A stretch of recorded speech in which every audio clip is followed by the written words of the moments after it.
Hello everyone, continue करते हैं next topic, that is typologies of strategy.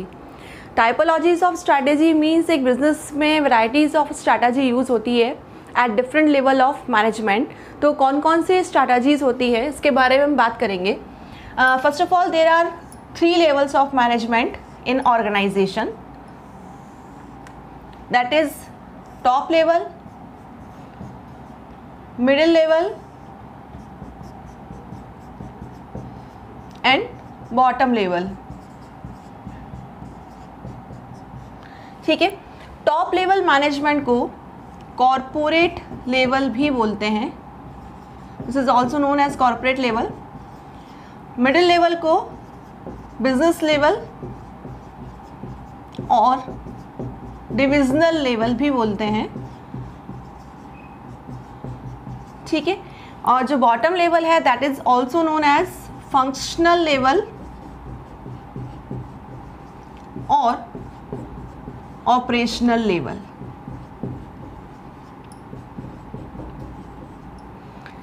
There are 3 kinds of level in organisation.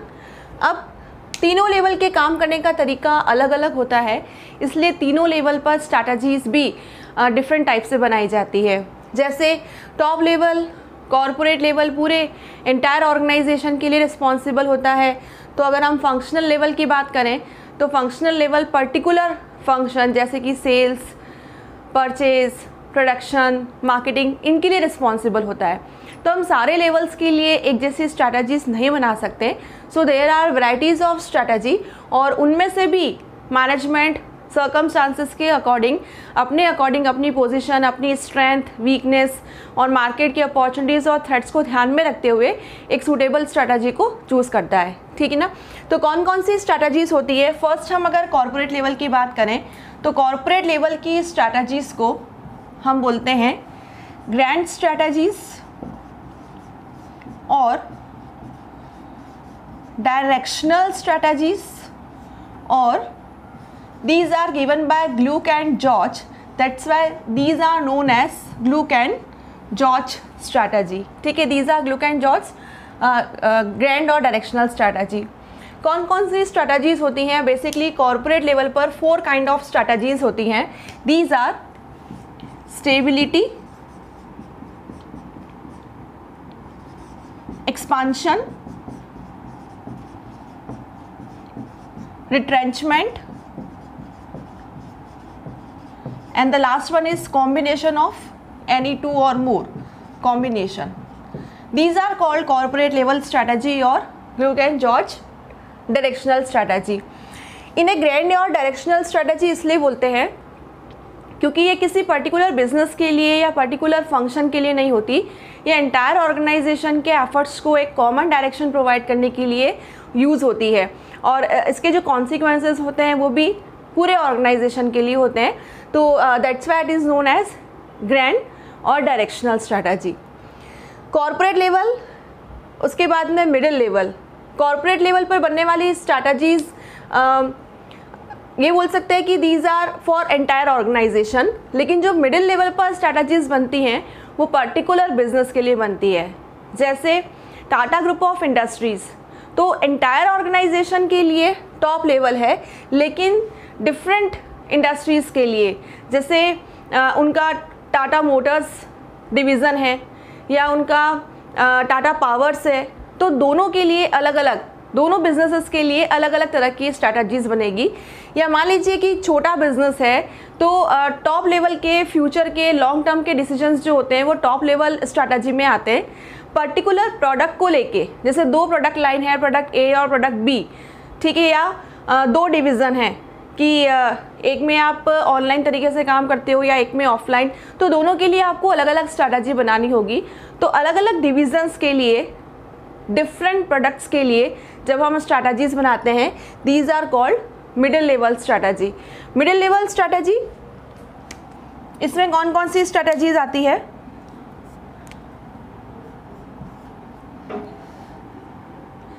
Middle level में Michael Porter की generic strategies आती हैं।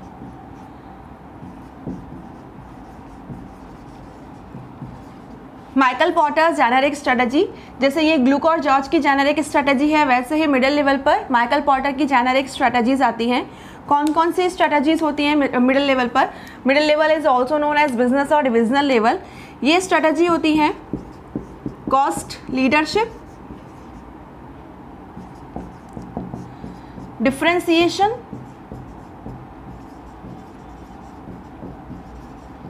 और focused.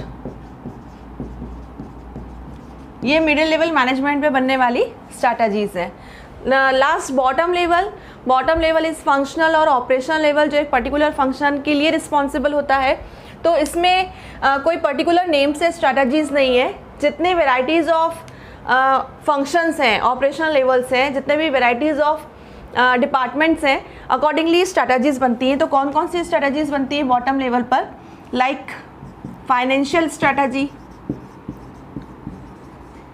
Production strategy, human resource strategy, R&D strategy, marketing strategy, etcetera.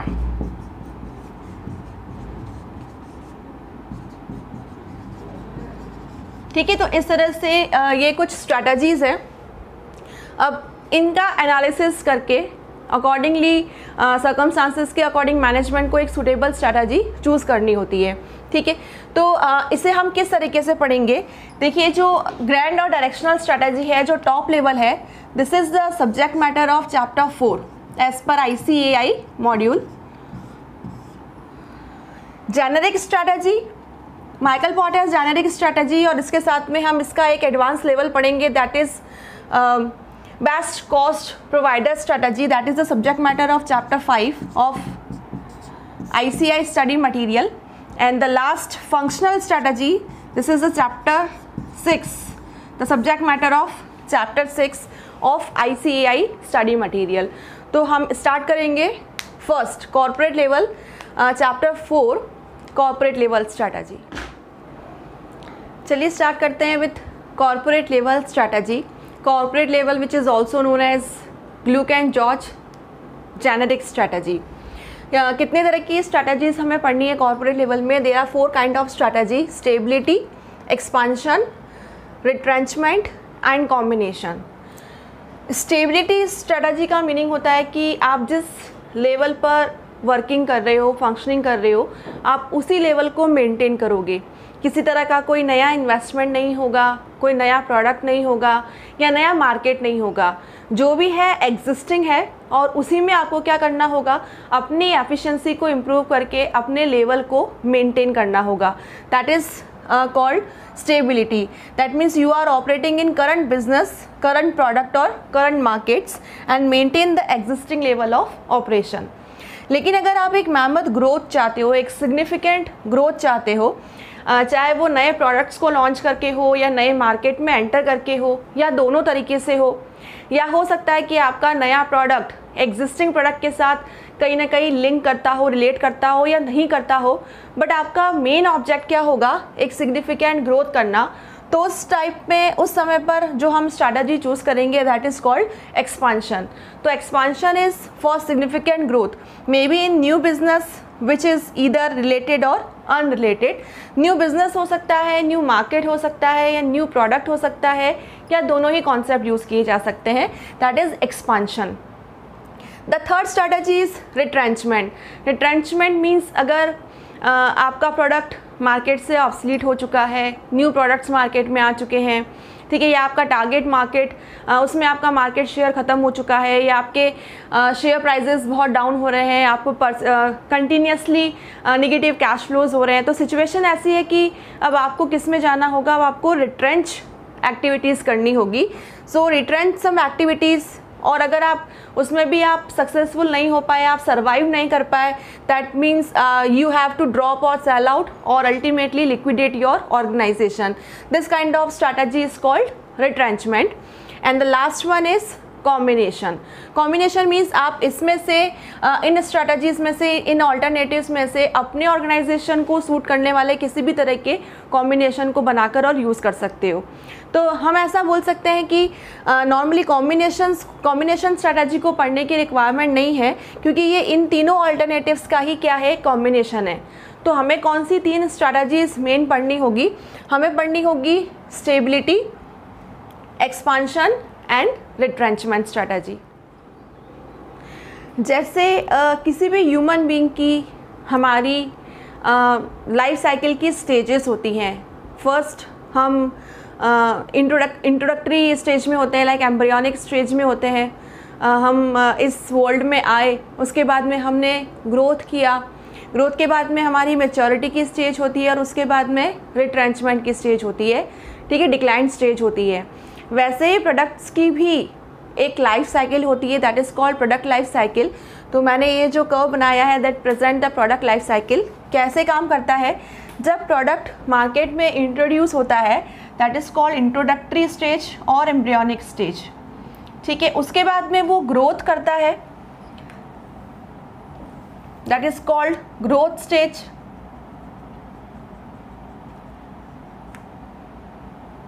Growth के बाद में एक level पर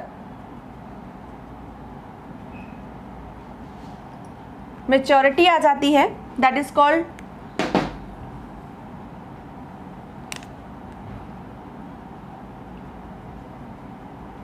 स्टेबिलिटी, मैच्योरिटी। एंड मैच्योरिटी के बाद में वो डिक्लाइन होना स्टार्ट हो जाता है, then last stage is called decline stage, ठीक है। तो जब प्रोडक्ट मार्केट में इंट्रोड्यूस होता है दैट इज इंट्रोडक्टरी स्टेज, जब ग्रोथ करता है that is called growth stage. इस ग्रोथ स्टेज में जो कॉर्पोरेट लेवल स्ट्रैटेजी चूज़ की जाती है that is called expansion strategy. इस लेवल पर यूज़ होती है एक्सपांशन स्ट्रैटेजी। जब आपका प्रोडक्ट मैच्योरिटी स्टेज में होता है, ठीक है, जब आपका प्रोडक्ट मैच्योरिटी की स्टेज में होता है तब यूज़ की जाती है स्टेबिलिटी स्ट्रैटेजी, ठीक है। इस लेवल पर यूज़ होती है स्टेबिलिटी, क्योंकि आपका प्रोडक्ट मैच्योरिटी की स्टेज पर है।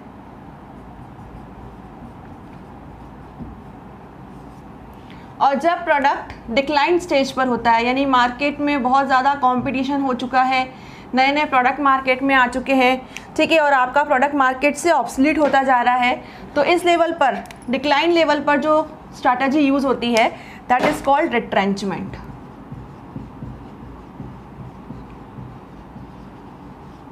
ठीक है।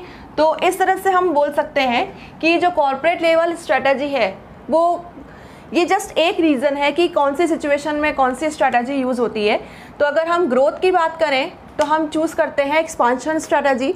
जब हमारा प्रोडक्ट मार्केट में मैच्योरिटी लेवल पर है तब हम यूज़ करते हैं स्टेबिलिटी, जैसा है हम उसी पोजीशन को मेंटेन करने की कोशिश करते हैं।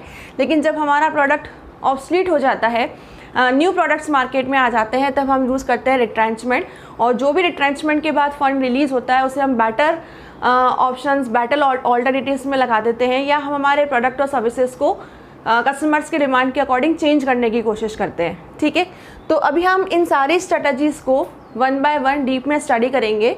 सो we start with the first strategy that is stability. Stability strategy means जहाँ हम जिस लेवल पर हम हैं उसी लेवल को मेंटेन करना।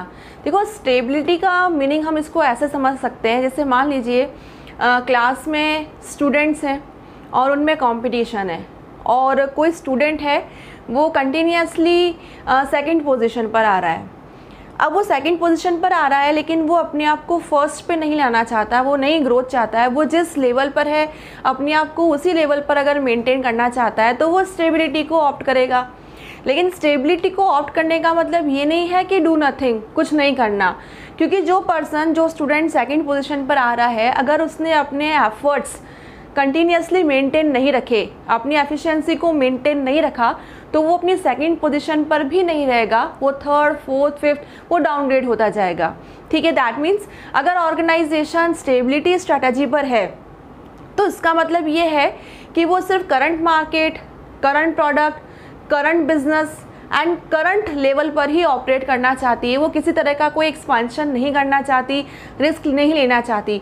इसका मतलब ये नहीं है कि ऑर्गेनाइजेशन डू नथिंग कॉन्सेप्ट पर काम कर रही है, नहीं, डू नथिंग नहीं है। Stability is not a kind of do nothing strategy, क्योंकि अगर आप अपनी पोजीशन को मेंटेन करना चाहते हो, दैट इज स्टेटस को अगर आप रहना चाहते हो, तो उसके लिए आपको अपनी एफिशिएंसी को कंटिन्यूसली इम्प्रूव करना होगा।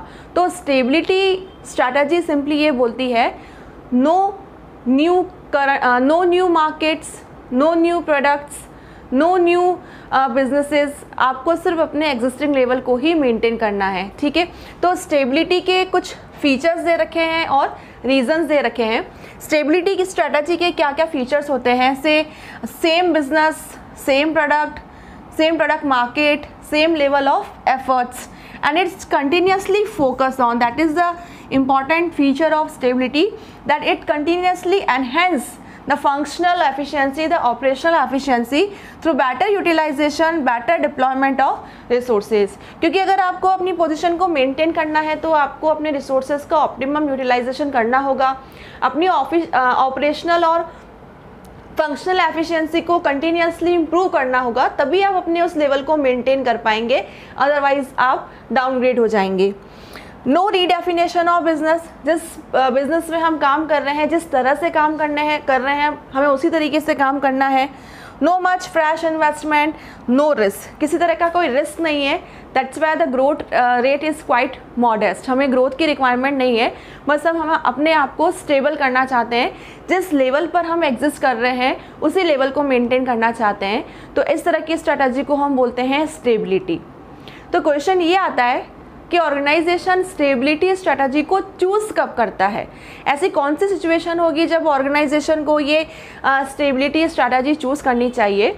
तो there are some reasons for choosing the stability strategy. The first reason कि आपका प्रोडक्ट कौन सी स्टेज में है, मैच्योरिटी, जैसे कि मैंने प्रोडक्ट लाइफ साइकिल में ड्रॉ करके बताया था कि अगर आपका प्रोडक्ट मैच्योरिटी स्टेज में है तो कौन सी स्ट्रेटजी चूज़ करनी चाहिए, तब चूज़ करनी चाहिए स्टेबिलिटी। या फिर this strategy is a less risky strategy and that's why the staff feel comfortable with this strategy. वो कुछ नए चेंजेस नहीं चाहते हैं, एनवायरनमेंट भी क्वाइट स्टेबल है, रिलेटिवली स्टेबल है, एनवायरनमेंट की भी डिमांड नहीं है कि आप अपने आप में चेंजेस लेके आएँ, जो हैं उसी पे ही आप कंटिन्यू रहें। एक्सपांशन में भी थ्रेटनिंग, में भी आपके पास में इनफ रिसोर्सेज नहीं है, आप एक्सपांशन के बारे में अभी नहीं सोच सकते हैं, और अगर आप एक्सपांशन करते हैं तो ये आपके लिए ख़तरनाक हो सकता है, थ्रेटनिंग हो सकता है। और द लास्ट रीज़न कि अभी अभी आप एक रैपिड एक्सपांशन के दौर से गुजर कर आए हैं, तो कुछ समय के लिए आपको अपने आप को क्या करना होगा, कंसोलिडेट करना होगा, स्टेबल करना होगा, ठीक है, ताकि जो भी आपने चेंजेस किए हैं, जो भी आपने एक्सपांशन किया है, वो धीरे धीरे क्या हो सके, वो स्टेबल हो सके। तो इन सिचुएशंस में हम कौन सी स्ट्रैटेजी चूज़ करते हैं, स्टेबिलिटी। तो इन रीजंस के बेसिस पर केस बना के एग्जाम्स में पूछा जा सकता है कि मान लीजिए एक ऑर्गेनाइजेशन है और वो अभी अभी एक रैपिड एक्सपांशन से गुजर कर आई है, तो अब उसे कौन सी स्ट्रैटेजी चूज़ करनी होगी, एज अ स्ट्रैटेजिक मैनेजर आप उसे सजेस्ट करिए। या मान लीजिए कि एक कंपनी है और उसका प्रोडक्ट मैच्योरिटी स्टेज में है और एक्सपांशन में जाना उन्हें अभी ठीक नहीं लग रहा है और एनवायरनमेंट भी क्वाइट स्टेबल है, तो ऐसी सिचुएशन में आप सजेस्ट करिए एज अ स्ट्रैटेजिक मैनेजर कि उस ऑर्गेनाइजेशन को कौन सी स्ट्रैटेजी चूज़ करनी चाहिए। Then the answer is stability. तो स्टेबिलिटी के बारे में ये सबसे इम्पॉर्टेंट फैक्ट ध्यान रखिएगा कि stability is not do nothing. Stability का मतलब ये नहीं है कि आपको कुछ नहीं करना है, क्योंकि अगर आप कुछ नहीं कर पाए तो आप अपनी पोजीशन को मेंटेन नहीं कर पाएंगे, आप स्टेबल नहीं रह पाएंगे। आपको अपनी पोजीशन को मेंटेन करना है तो आपको कंटिन्यूस इंक्रीमेंटल एफर्ट्स करने होंगे, अपनी ऑपरेशनल एफिशिएंसी, अपनी फंक्शनल एफिशिएंसी को इम्प्रूव करना होगा, तभी आप अपनी उस पोजीशन को स्टेबल कर पाएंगे मार्केट में, ठीक है। That is the kind of stability. Stability strategy का हम एक प्रैक्टिकल एग्जांपल दे सकते हैं, that is Steel Authority of India Limited. SAIL stability पर काम करता है, कोई नया प्रोडक्ट नहीं, कोई नया मार्केट नहीं, जो इसकी डिविजन्स चल रहे हैं और जो प्रोडक्ट्स हैं उन्हीं पर ये कंटिन्यूसली क्या कर रहा है, बेटर रिसोर्सेज के बेटर यूटिलाइजेशन, बेटर डिप्लॉयमेंट से अपनी पोजीशन को मेंटेन किया हुआ है। तो the SAIL is an example of stability. The next strategy is expansion और ग्रोथ स्ट्रेटजी। एक्सपांशन और growth is just opposite to stability. जैसे स्टेबिलिटी में हम सेम प्रोडक्ट सेम मार्केट पर थे, कोई न्यू फ्रेश इन्वेस्टमेंट नहीं था, ठीक है, जो ग्रोथ रेट थी वो क्वाइट मॉडेस्ट थी। लेकिन एक्सपांशन और ग्रोथ का मीनिंग ही क्या है कि या तो हम न्यू प्रोडक्ट लाइन में जाएंगे या न्यू मार्केट में, या मे बी कि हम दोनों ही चेंज कर लें, क्योंकि हमारा जो मेन ऑब्जेक्टिव होगा वो होगा एक मैमथ ग्रोथ, एक बहुत ह्यूज अमाउंट में ग्रोथ लेना, एक्सपांशन करना, ठीक है। तो उसके लिए हमें इन्वेस्टमेंट्स भी करने होंगे, मच फ्रेश इन्वेस्टमेंट्स, या हमें रिस्क भी लेनी होगी, because high risk high return. तो if our objective is expansion, हम ग्रोथ करना चाहते हैं, हमारे बिजनेस को बढ़ाना चाहते हैं, ठीक है, तो हमें कौन सी स्ट्रेटजी चूज़ करनी चाहिए? एक्सपांशन। तो एक्सपांशन स्ट्रेटजी के फीचर्स और रीजंस के बारे में बात करते हैं। The features of expansion strategy is it is a redefinition, it has redefinition of business. Redefinition का मीन्स इधर आप अपने प्रोडक्ट्स में चेंज कर सकते हैं, आप अपने प्रोडक्ट लाइन में नए प्रोडक्ट्स ऐड कर सकते हैं, या फिर आप अपने टारगेट मार्केट्स को चेंज कर सकते हैं, आप उसको बढ़ा सकते हैं कि मान लीजिए अभी आप सिर्फ लोकल एरिया को सर्व करते हो, आप लोकल से रीजनल एरिया या आप नेशनल और इंटरनेशनल लेवल तक आप सर्व कर सकते हो, अपने मार्केट का एक्सपांशन कर सकते हो, या दोनों। तो this is known as redefinition of business, just opposite of stability, because stability has no redefinition of business. Then high risk high return. अगर आप इतने सारे चेंजेस करेंगे, आप रिस्क लेंगे, तो ओबियसली जितना रिस्क हम ज़्यादा लेते हैं अकॉर्डिंगली रिटर्न भी ज़्यादा होगा। मैमथ ग्रोथ, अगर हमें एक बड़े लेवल पर ग्रोथ चाहिए तो एक्सपांशन हमें क्या प्रोवाइड करता है? एक मैमथ ग्रोथ प्रोवाइड करता है। अकॉर्डिंगली हमें नया इन्वेस्टमेंट करना होगा, फ्रेश न्यू इन्वेस्टमेंट करना होगा। It is a kind of versatile, highly versatile strategy. Highly versatile इसलिए बोलते हैं क्योंकि एक्सपांशन करने के बहुत सारे कॉम्बिनेशंस अवेलेबल है। आप इंटेंसिफिकेशन के रूट से जा सकते हैं, आप डाइवर्सिफिकेशन के रूट से जा सकते हैं, आप मर्जर्स कर सकते हैं, आप स्ट्रैटेजिक अलाइंसेस बना सकते हैं। तो बहुत सारे परमुटेशंस एंड कॉम्बिनेशंस अवेलेबल है for expansion, that's why it is called highly versatile strategy. There are two major routes of expansion. These are intensification and diversification, जिसके बारे में हम डिटेल में बात करेंगे। तो these are the features of expansion strategy. अब क्वेश्चन ये आता है कि हमें एक्सपांशन स्ट्रैटेजी को चूज़ कब करना है? What are the major reasons for choosing the expansion strategy? These are the following reasons कि आपका प्रोडक्ट ग्रोथ स्टेज में है, या आपके स्ट्रैटेजिस्ट को अब ये लगता है कि अब आप एक्सपांशन में जा सकते हो, they feel quite comfortable with expansion, क्योंकि अब आपके पास में इनफ रिसोर्सेज हैं, इनफ कैपिटल, प्रॉफिट, रिजर्व्स हैं, तो आप एक्सपांशन में जा सकते हो अब, ठीक है। या आप चाहते हो कि आपका मार्केट में ग्रेटर कंट्रोल हो, आप लीड करो, तो उसके लिए आपको एक्सपांशन करना ज़रूरी होगा। या फिर आप ऐसी पोजीशन पर हो जब आप एक्सपीरियंस करके और स्केल ऑफ ऑपरेशन के बेनिफिट्स अचीव कर रहे हो। एक्सपीरियंस कर्व ये बोलता है कि जैसे जैसे आपका सेल्स वॉल्यूम इंक्रीज़ होता है, टाइम पीरियड इंक्रीज़ होता है, वैसे वैसे आपके एरर्स कम होते हैं। जैसे हमें किसी चैप्टर को फर्स्ट टाइम पढ़ते हैं तो हो सकता है कि हमसे गलतियां हो, लेकिन जब हम सेकंड टाइम पढ़ते हैं, थर्ड टाइम पढ़ते हैं, जब हम एक्सपीरियंस हो जाते हैं तो हमसे एरर्स कम होते हैं, गलतियाँ कम होती है, और गलतियों से होने वाली कॉस्ट हमारी बच जाती है। तो अगर हम एक्सपीरियंस करके बेनिफिट उठाते हैं, या हम स्केल ऑफ ऑपरेशन का मतलब होता है ह्यूज वॉल्यूम पर काम कर रहे हैं, तो जब हम एक बड़े पैमाने पर, हम एक बड़े लेवल पर काम करते हैं तो हमारी पर यूनिट कॉस्ट कम होती है।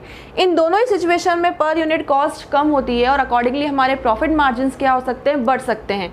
तो अगर ऑर्गेनाइजेशन एक्सपीरियंस कर और स्केल ऑफ ऑपरेशन के बेनिफिट उठा रहा है, उसकी पर यूनिट कॉस्ट कम आ रही है, उसके पास में अच्छे प्रॉफिट मार्जिन्स हैं, तो वो किसके लिए ट्राई कर सकता है? किस में जा सकता है? एक्सपांशन में।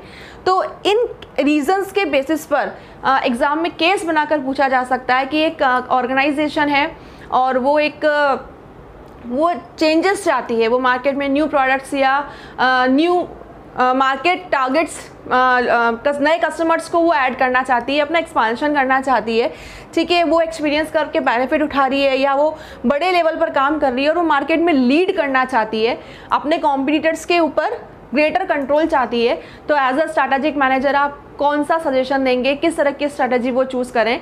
So the answer is growth और एक्सपांशन स्ट्रैटेजी। तो ग्रोथ और एक्सपांशन करने के कुछ तरीके होते हैं।